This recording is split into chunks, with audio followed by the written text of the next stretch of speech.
हाय बच्चा party, welcome to commerce अड्डा 24/7। My name is हर्ष और ये जो आज की वीडियो में आपके लिए लेके आ रहा हूं, यहां पे आपके कुछ इंपॉर्टेंट सवालों का जवाब मैं आपको देने वाला हूं। तो आप लोग मुझसे सवाल पूछ रहे थे मेल पे और वीडियोस के नीचे कि सर ये ओबीसी, एनसीएल, ईडब्ल्यूएस, ये economically weaker sections, SC, ST, 10th 12th की मार्कशीट के बारे में थोड़ा और बताइए।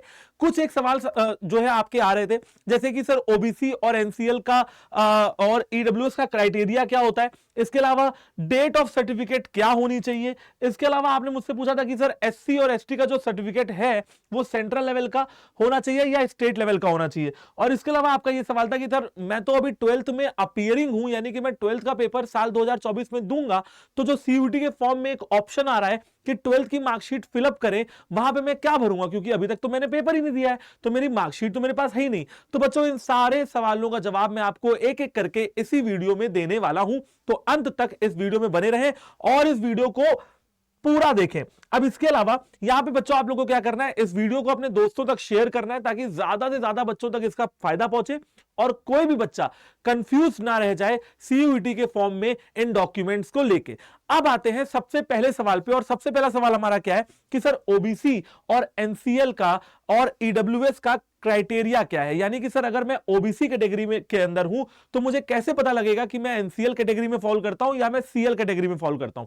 सबसे पहले बच्चों, सीएल का मतलब होता है क्रीमी लेयर और एनसीएल का मतलब होता है नॉन क्रीमी लेयर। अब देखो, अगर आपके घर की फैमिली इनकम 8 लाख रुपए है, क्या है, अगर आपके घर की फैमिली इनकम 8 लाख रुपए से ज्यादा है, more than 8 lakh rupees, then आप किस में आ जाते हो, देन आप क्रीमी लेयर में आ जाते हो। ठीक है, देन आप क्रीमी लेयर में आ जाते हो। और अगर आपकी family income less than 8 lakh rupees है, 8 लाख रुपए से आपका फैमिली इनकम कम है, तो आप नॉन क्रीमी लेयर में आ जाते हो। सबसे पहली बात तो ये।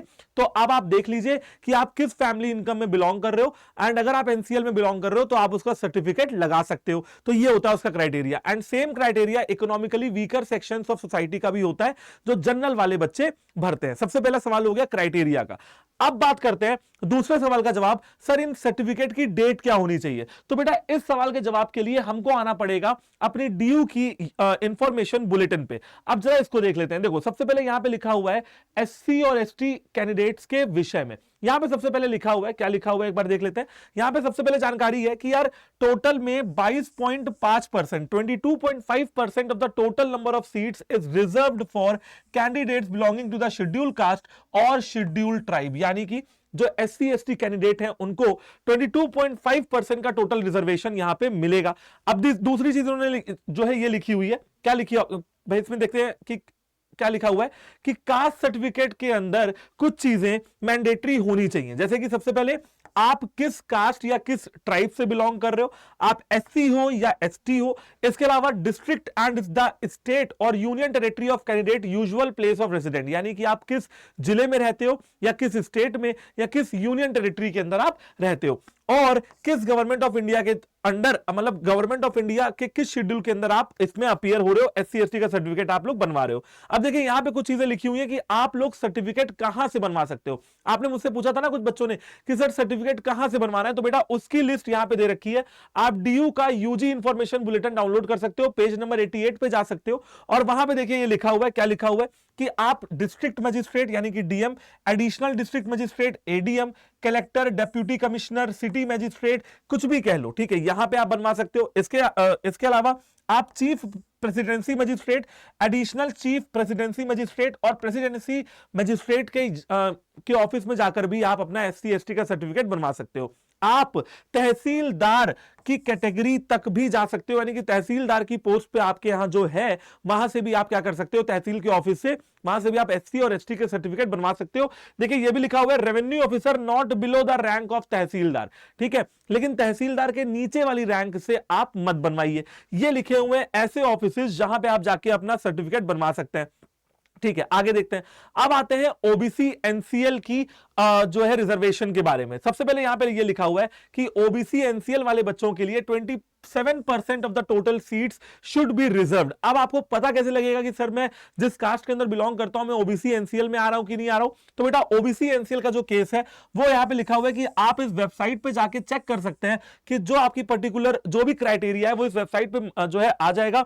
अगर आप उस वेबसाइट में जो भी लिस्ट दे रखी है एनसीएल कैंडिडेट की अगर उसके अंदर फॉल करते हैं तो आप अपना ओबीसी एनसीएल का सर्टिफिकेट बनवा सकते हैं और उसको सीयूईटी के फॉर्म में लगा सकते हैं और इस रिजर्वेशन कैटेगरी के अंदर आ सकते हैं। चलिए, अब सवाल यह था कि सर क्या डेट होनी चाहिए, यानी कि किस तारीख को मेरा ये जो सर्टिफिकेट है वो इशू हो तो मैं उसको सीयूईटी के फॉर्म में अपलोड कर सकता हूं। अब इसका जवाब यह है कि यार 31 मार्च 2024 के बाद बना होना चाहिए। क्या सर, क्या बोला आपने?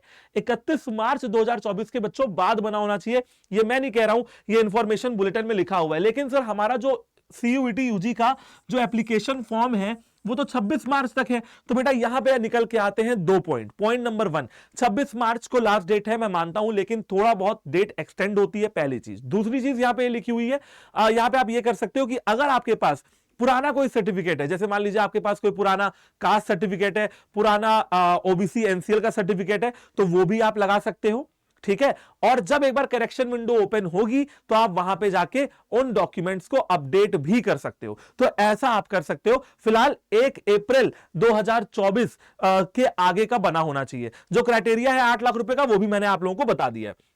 अब आते हैं reservation for economically weaker sections of society के बारे में। तो देखो यहां पे क्या लिखा हुआ है, यहां पे लिखा हुआ है कि भाई कुछ एक तो बेसिक प्रोविजंस लिखे गए हुए ईडब्ल्यूएस कैटेगरी के बारे में, और वो बेसिक प्रोविजंस क्या है जरा एक बार देख लेते हैं। इन्होंने लिखा है कि as per the university of Delhi notifications reservation for EWS category the university department centre colleges have reserved 10% of the seats, यानी कि यहां पे जो रिजर्वेशन ईडब्ल्यूएस कैंडिडेट्स को मिलता है वो 10% का होता है, जो इकोनॉमिकली वीकर सेक्शंस के बच्चों को मिलता है। और अगर आप जनरल कैटेगरी में बिलोंग करते हो और इकोनॉमिकली वीकर सेक्शंस में आते हो तो आप उसका सर्टिफिकेट भी तहसीलदार वगैरह के ऑफिस से बनवा सकते हैं, एंड वो भी आप अपलोड कर सकते हैं सीयूईटी यूजी का फॉर्म भरने के समय।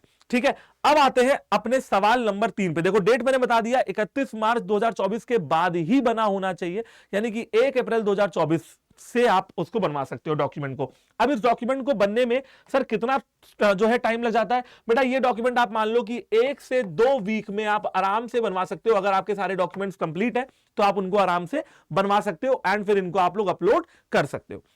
चलिए, अब आते हैं अपने तीसरे सवाल पे। सर एससी एसटी सर्टिफिकेट में जो एससी एसटी हमारा जो सर्टिफिकेट है वो सेंट्रल लेवल का होना चाहिए या स्टेट लेवल का होना चाहिए? तो ये डिपेंड करता है कि आप किस यूनिवर्सिटी में अप्लाई करने जा रहे हो। देखिए, अगर आप स्टेट की वैकेंसीज के लिए या स्टेट यूनिवर्सिटी में अप्लाई करना जा रहे हो तो आप स्टेट लेवल के एससी एसटी सर्टिफिकेट को भी चला सकते हो। लेकिन अगर आप सेंट्रल यूनिवर्सिटीज को टारगेट कर रहे हैं तो आपको सेंट्रल लेवल का बनवाना है, ये बात आप जान लीजिए। ठीक है, अगर आप सेंट्रल यूनिवर्सिटी में टारगेट कर रहे हैं जैसे कि दिल्ली यूनिवर्सिटी, बनारस हिंदू यूनिवर्सिटी, अलीगढ़ मुस्लिम यूनिवर्सिटी, इलाहाबाद यूनिवर्सिटी, तो आपको सेंट्रल लेवल पे बनवाना होगा। और अगर आप स्टेट यूनिवर्सिटी को टारगेट कर रहे हैं तो आप स्टेट लेवल का बनवाएंगे। अब ज्यादातर बच्चे हमारे डीयू वगैरह टारगेट करते हैं तो सेंट्रल लेवल का एससी एसटी सर्टिफिकेट ही बनवाएं।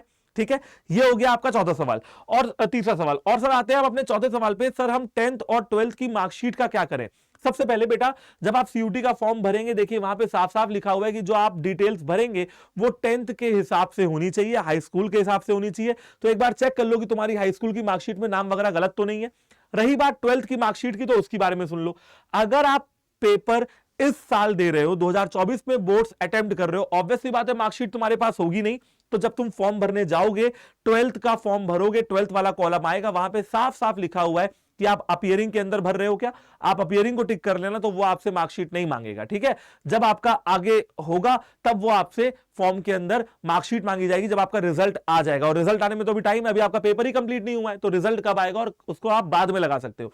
तो बेटा ये कुछ आपके सवाल थे, है ना। मैंने आपके सारे सवालों का जवाब दिया है। ओबीसी एनसीएल कैटेगरी और ईडब्ल्यूएस कैटेगरी में कौन से बच्चे फॉल करते हैं वो लिस्ट आप कहां से देख सकते हो, क्राइटेरिया मैंने आपको बता दिया, डेट क्या होना चाहिए कास्ट सर्टिफिकेट का। इसके अलावा इनकम सर्टिफिकेट की जरूरत पड़ती है क्या? बेटा जब भी आप ईडब्ल्यूएस बनवाने जाएंगे तो आपको वहां पे इनकम वगैरह डिस्क्लोज करनी पड़ेगी उनके ऑफिस में। 1 से 2 हफ्ते में ये आराम से आपका बन जाता है। ठीक है, और जो ये 10th 12th की मार्कशीट है बेटा, मैंने इसका भी आपका डाउट क्लियर कर दिया है। तो आई होप कि बच्चा पार्टी आप लोगों को सारे डाउट्स क्लियर होंगे एंड अब आप इसी तरीके से प्रिपरेशन कर सकोगे और सीयूटी यूजी का फॉर्म बिल्कुल सही तरीके से भरेंगे। ये सेंट्रल और स्टेट का ध्यान रखेंगे कि अगर आप सेंट्रल यूनिवर्सिटी में अप्लाई कर रहे हैं तो आप अपने एससी एसटी सर्टिफिकेट को क्या करेंगे, सेंट्रल लेवल पे ही बनवाएंगे। एंड इस बुलेटिन को आप एक बार पढ़ सकते हैं, यहां पे अगेन डेट्स वगैरह सारी चीजें लिखी हुई हैं। द सर्टिफिकेट देखो साफ साफ लिखा हुआ है, the certificate should be issued after 31 मार्च 2024। तो बच्चा पार्टी आई होप कि मैंने आपको डॉक्यूमेंट से रिलेटेड सारी चीजें जो है बता दी हैं। अब इसके अलावा ये तो हो गए 4 डॉक्यूमेंट, इसके अलावा कुछ डॉक्यूमेंट्स और हैं, जैसे कि आपको एक फोटो चाहिए होगी, एक सिग्नेचर चाहिए होगा और इसके अलावा आपको आधार कार्ड का नंबर चाहिए होगा। अगर आपका आधार कार्ड है बिल्कुल होगा। अब नंबर देख लेना कि किस मोबाइल फोन से लिंक्ड है, क्योंकि उस मोबाइल फोन पे आएगी ओटीपी। ठीक है, तो जिस भी आधार कार्ड आपका आधार कार्ड जिस भी नंबर से लिंक्ड है वो नंबर आपके अगल बगल होना चाहिए, फोन आपके अगल बगल होना चाहिए, क्योंकि उस पर ओटीपी आएगी और फिर वो आपको ओटीपी भरनी होगी, तभी वो आगे आपको प्रोसेस करने देगा फॉर्म के अंदर। ठीक है, और ये सारी चीजें आप अपने पास रखिएगा। लास्ट में फीस की पेमेंट करने के लिए आपको यूपीआई आईडी वगैरह आप यूज कर सकते हो, आराम से यूपीआई से पेमेंट करेंगे, कोई चार्जेस नहीं कटेंगे, मस्त आराम से आप जो है उसकी पेमेंट कर सकते हैं। 1000 रुपए जनरल वालों के लिए है, 1000 रुपए 3-4 सब्जेक्ट के लिए, उसके ऊपर आप भरेंगे तो आपके 400-400 रुपए एक्स्ट्रा लगते जाएंगे। ठीक है बच्चा पार्टी, तो आई होप कि आप लोग को ये वीडियो पसंद आई होगी। अगर ये वीडियो पसंद आई हो तो इस वीडियो को अपने दोस्तों तक शेयर कर देना, ताकि आइंदा इस वीडियो के बाद किसी भी बच्चे को किसी भी तरीके की कोई कंफ्यूजन ना रह जाए। Thank you very much, all the very best and जय हिंद।